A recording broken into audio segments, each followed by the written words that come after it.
আগে তো মনে হয় যে গাতা কথা আছে না সেই সমস্ত পানি আজকে পানি গেছে গা এখন নদী বড়াতে গিয়ে আমরা জায়গা বড়াতে গিয়া পানি উস্কা জায়গা উস্কিয়া আমরা অনেক ক্ষতিগ্রস্ত হয়ে জায়গা আরও নদী গেছে নদীও গেছে বরিয়া নদী যে খরা দিছে এই কোথাও নদী ভরে গেছে গা। গত 5 বছর আগে আমাদের এই যে নদী বগুলা নদী এটা খনন করা হয়েছিল, কিন্তু সঠিক পদ্ধতি প্রয়োগ না করার কারণে যে খাল বিল ছিল এগুলো ভরাট হয়ে গেছে, যার কারণে পানিটা সঠিকভাবে নিষ্কাশন করতে পারতেছে না। আর ওইদিকে নদী প্রায় ভরাট হয়ে গেছে, যার কারণে আমরা শুকনো মৌসুমে নদীতে যাতায়াত করতে পারি হেঁটেই। আমার স্কুলের সামনাটাই আগে গভীর ছিল, নিচু ছিল, এই জায়গাটা বর্ষে এমনকি পুরা গ্রামটাই আপনার ভরাট হয়ে গেছে। হ্যাঁ, গ্রামের দক্ষিণ অংশটা কেমন ছিল? এটা ডুবা ছিল, ডুবা ডাবা ছিল, নিচু জায়গা ছিল, বেশি নিচু ছিল। কি করে হয়েছে? এটা তো ওই যে মাটি ভরাট করছে, ডেজার দিয়ে মাটি আনছে, আনিয়ে এখানে উঁচু করছে।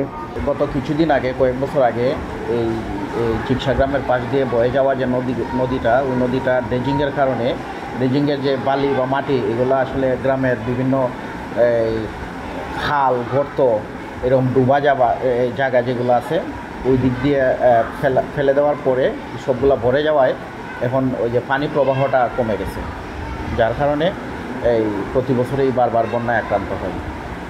অর্থাৎ ড্রেনেজ, বন্যার পানির যে ড্রেনেজ ব্যবস্থা, যেটা পাহাড়ি ডল আসার পরে যে খুব দ্রুত ফ্লোয়িং হওয়ার ব্যবস্থাটা বন্ধ হয়ে গেছে, যার কারণেই এই বন্যায় আক্রান্ত হয়।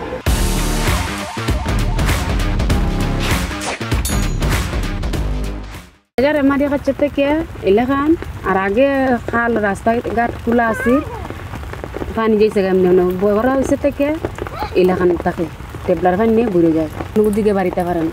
তো এদিকে যদি রাস্তা খোলা থাকতো যাই লগা, বড় হয়েছে দেখি তো পানি কোনাখানে যেতে পারে না। আমাদের নদী থেকে ডেজারের মাধ্যমে আমরা যখন গ্রামের শ্রমিকদের যখন মাটি পালাই, এই মাটি পালানোর পরে জায়গা আমাদের যখন প্রায় 4-5টা কাল ছিল, সেই কালগুলো ডেজারের মাটিতে বন্ধ হয়ে যাওয়ায় সে পানি নদী থেকে পানি হাওরের দিকে নিষ্কাশন হয় না, সেই পানি পুলে অতিরিক্ত হয়ে যায়, তখন আমাদের বাড়িঘর ধরে পানি ছাপ দেওয়ার পরে পানি ওভার হয়ে যায়। আমাদের জাদুকাটা নদী থেকে ববলাই নদী এটা খনন করার পরে এটা পরের বছরেই এটা ভরে গেছে, এবং এটা পরের বছরেই আমরা হেমন্ত মাসও আমরা এই নদী দিয়েই হাইটে যাইতে পারি। কিন্তু এইটার কারণে আমরা আজকে এই রাস্তাঘাট ভেঙে এই সব কিছু এই মানে যাতায়াতের অসুবিধা হচ্ছে। আগে এই অবস্থা ছিল না, এখন বর্তমানে একটু গাঙ্গগুলো আইলে আমাদের এই অবস্থা হয় যে এই কোনাকানা যে গাড়াগুড়া আছে এতে উসকে আমরা বাড়ি করে পানি উঠে, গরু বাছুর আছে, এগুলো আমরা খুব সমস্যা হয়। আমরা ঘর থেকে বাড়িতে চলে খুব সমস্যা হয়, পানি প্রচুর পানি হয়ে যায়, খাল বিল না গিয়ে রাস্তা ডেজারে বালু ভরিয়া রাস্তার মানে বর্তমানে পানি।